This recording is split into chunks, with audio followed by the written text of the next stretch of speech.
Sieges in Total War Warhammer are not something I greatly enjoy, so I often try to just get through them as quickly as possible. So what I'm going to show you is how to quickly and easily win sieges without losing too many, if any, troops at all. This is going to be a little bit cheesy, which obviously isn't something I normally promote, but if you find sieges a bit of a slog and a bit tedious and you just want to get them over and done with as quickly as possible, well, this could help you enjoy the game more.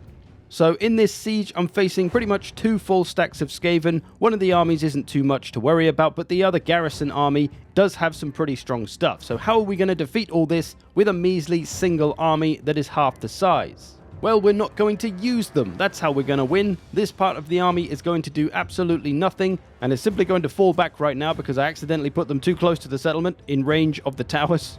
I underestimated their range, so they're going to fall back and literally just sit on this hill. That's it.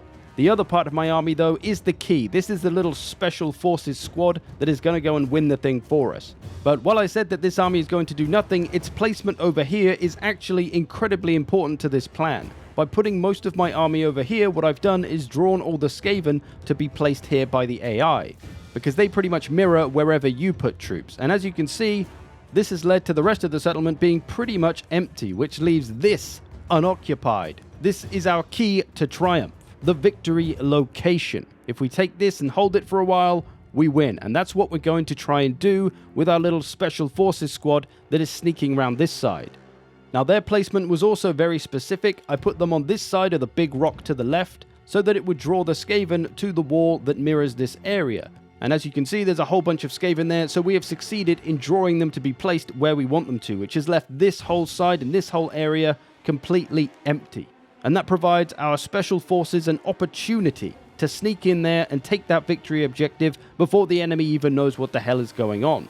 So from their deployment position, I'm going to rush them around to this door. This is the door I want to get through as quickly as possible. Because on this map, at least for the Skaven, they've got a long old way to go to get over here. They've got to come from here, over these bridges, and then around this way, and then still further around this way. They've got to come all the way around here to be able to access this part of the map. And that gives us lots of time to get our units down there and through there as a little passageway before they can attempt to stop us. We're going to try and run down here, and then all the way around up top and straight to the victory objective as quickly as possible. And for this, of course, I needed the fastest units to be in this little special forces squad, as we're calling them. So I've got Costalton in here, I've got 3 units of Lancers, I've got my Bear coming as well, just because I need some dangerous power in that army too. And as I say, my main army is just going to sit up on the hill, doing absolutely nothing, not taking any damage, so they're going to be in great shape when this battle ends. They are getting attacked by some little Menace Below units, but they're not too much to worry about, so that's fine. The key at this early stage of the battle is to get to that door as quickly as possible. Speed is of the essence. We also then need to break it down as quickly as possible and get through that little passageway before all the Skaven start to clog it up and stop us from getting to that victory objective. I'm going to let Costalton go out the door first, and then put the Lancers in too. Ideally, I'd like the Bear to be bashing down the door, but he's a little bit slower, so it's going to take him a while to get here. But we should be able to get through this door pretty quick and get up that little passageway to the victory objective quick time. And we can see the Skaven are starting to react now. They're bringing a bunch of stuff over this way. But as I said, they've got a long old way to go, so it's a little unfortunate for them, but buys a lot of time for us. And you can see all the Skaven still over here. And by putting my main army up on the hill over there, it's drawn all of these Skaven to be at the farthest part of the map from the victory objective. So they're all over here at first, and they've got to go all the way over to here to get to the victory objective to protect it. So they've got pretty much the maximum distance we could force them to run by placing our army where we did. And this is a tactic that can work with any faction really, and on all kinds of siege maps. Some maps can make it easier or harder though, and it's not really guaranteed to be able to work every time, but I tend to have a pretty good success rate with this tactic. And I've made it through the door now. We're pushing up as quickly as possible. Worth mentioning as well that the AI can be a little bit unpredictable in sieges. Sometimes they'll rush back to try and defend the victory objectives. Sometimes they won't bother at all. Other times they'll already have units there from the start of the battle. So this can go all kinds of ways. And remember when you're selecting your kind of special forces units that they all need to be fast. Cavalry, fast monsters, flying units can help out.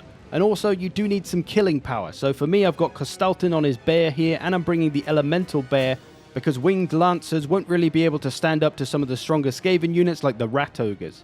And we can see here, one unit of Skaven Slave Slingers has managed to make it into our path, trying to slow us down, but luckily they're easily dealt with, so we're just going to give them a charge, and everyone else is going to ignore them and keep moving to that objective. And that's part of the reason why I bought the cavalry, is so that they can act as blockers, because there's all these little choke points that I could put them in if there were more units over here. I could put them here, I could put them here, all to allow my other units passage to be able to move down this side quickly, just holding the enemy back. If they come this way, we're just going to hold them back, just so that the stronger stuff and the better stuff can go and capture that objective as quickly as possible. As I say, it's all about speed. If you're too late getting to the victory objective, you're probably going to end up with all of those Skaven units on top of you before you're able to cap it for the victory. And we're nearly there now.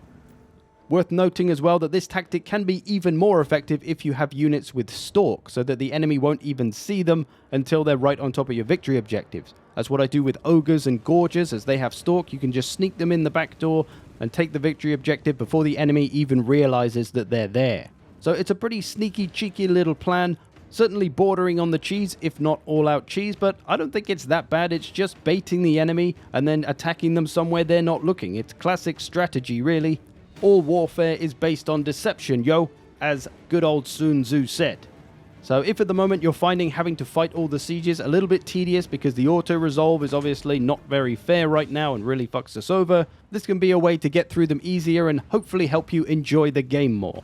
As I said, I can find these kind of sieges a little bit tedious. For me, Hellpit have been bothering me in this campaign for a long time. They've been poking and prodding me all over the place, so I decided it's time to get rid of them, even if it is by a bit of a cheesy strategy. And it's not that I necessarily dislike sieges. I do really enjoy them if it's like big armies, like 2 full stacks versus 2 full stacks or something. Then you can definitely have some fun with them. But those seem to be few and far between, so very often it's sieges that I'm not particularly looking forward to. Some rat ogres have come to get us though. They've come to reclaim their victory objective. My horses are not the best for taking them down. Luckily, my elemental bear has just arrived. I'm going to send Kostalton in to try and help as well. Then we'll charge the horses in to try and put some damage on them. But these rats aren't silly. They're falling back. They see the bear coming. They're going to go around the long way. We're going to have a bit of Benny Hill chasing them. Plague Claw Catapult starting to fire on my calves, so we're going to get them to safety. That's another thing to be careful of. You might start getting missiles and artillery fire if you stay sat on the point, so you might need to hide yourself away. These rat ogres full on giving us the runaround. They will eventually make it into the victory objective, so they are making the effort. They're trying to get there. They're the only unit up here so far, but with everything on top of them, they don't have much hope, and they're going to get routed off. Some Skaven infantry coming around this side, though. Taking their sweet time, however. And that's fine for us. That's what we need. At this point, when we've taken the objective, all we need to do is buy time to keep enemies off the point so that they can't take it back. You can see the green bar is filling up nice. We're nearly halfway. All we got to do is hold them off. And like I say, you do need some strong units in your little party. That's why I've got the bear here and Kostalton. Without those, I doubt these lancers would be able to hold the point by themselves. They wouldn't be able to get rid of those rat ogres very easily, so we definitely need something that could put damage on. Going to get these ones accidentally charged. Going to come and save them, though, with everything else. But we should be fine. Just got to keep the Skaven out of the victory objective. Again, you can use units as blockers. They may be a bit of a sacrifice. They may die and get wiped out, but hey, if it's only one unit, that's better than all of the rest of your army taking damage. So it's just about protecting that one little zone, blocking up where possible, keeping the enemy out, and stopping them from capping the point. If you do this correctly, you can win any siege, even if you're vastly outnumbered by far superior higher tier troops. This can get you the win. So there we go, how to win sieges without taking too much damage yourself, allowing you to keep on rolling with a pretty healthy army. You may take some losses. If you've got stalk units, you can definitely pull this off without losing any units at all, which is probably very cheesy. But hey, at the moment with the auto-resolve being pretty rubbish, this could hopefully save you some frustration and keep you going on Warhammer 3. I hope you've enjoyed this. Thanks for watching. I will see you in the future.